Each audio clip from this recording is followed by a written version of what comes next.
yang pertama kita masukkan datanya. Datanya di sini ada size dan juga row.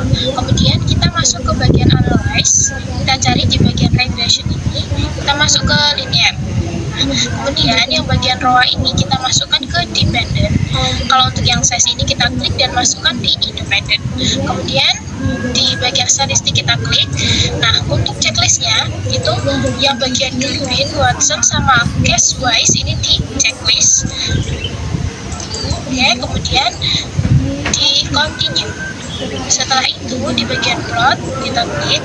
Nah, di sini ada variabel y dan x. Untuk yang variabel y ini kita masukkan di yang tulisannya SRESID ini dimasukkan ke y, sedangkan yang x ini masukkan yang bagian ZPRED ini bagian x. Kemudian yang di bagian standar DayZ ini kita checklist histogram dan juga normal probability plot.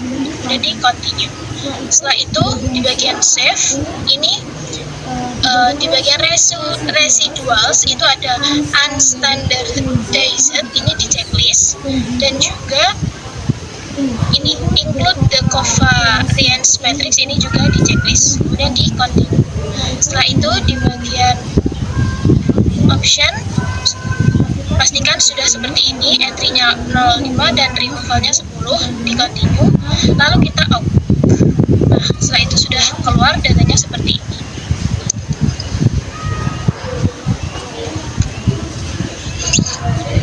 Oke teman-teman, setelah muncul data seperti ini, kita blok datanya, lalu kita pencet analyze, lalu kita ke non parametric test,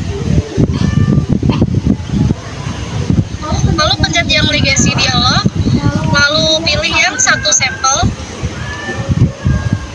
Nah, setelah itu kita masukkan yang under standard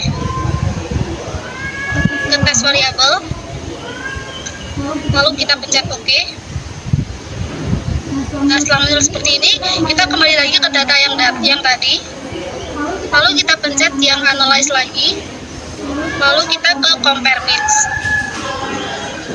kita pencet yang means, lalu yang ROI kita masukkan ke dependent list, dan yang size kita masukkan ke independent list.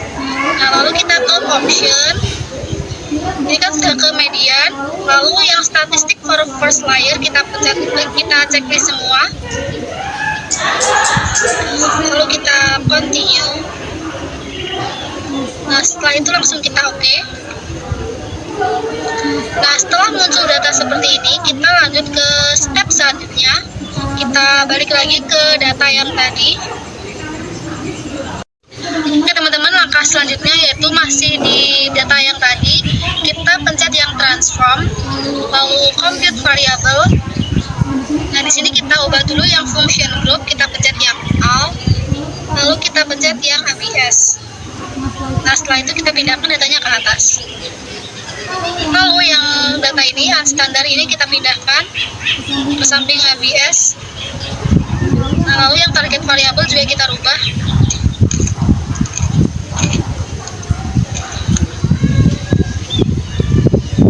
Setelah itu kita langsung pencet OK.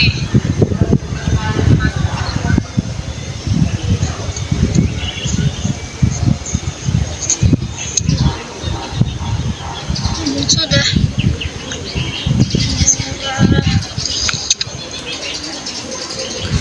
Geretan tuh sampai isar. Wes sih.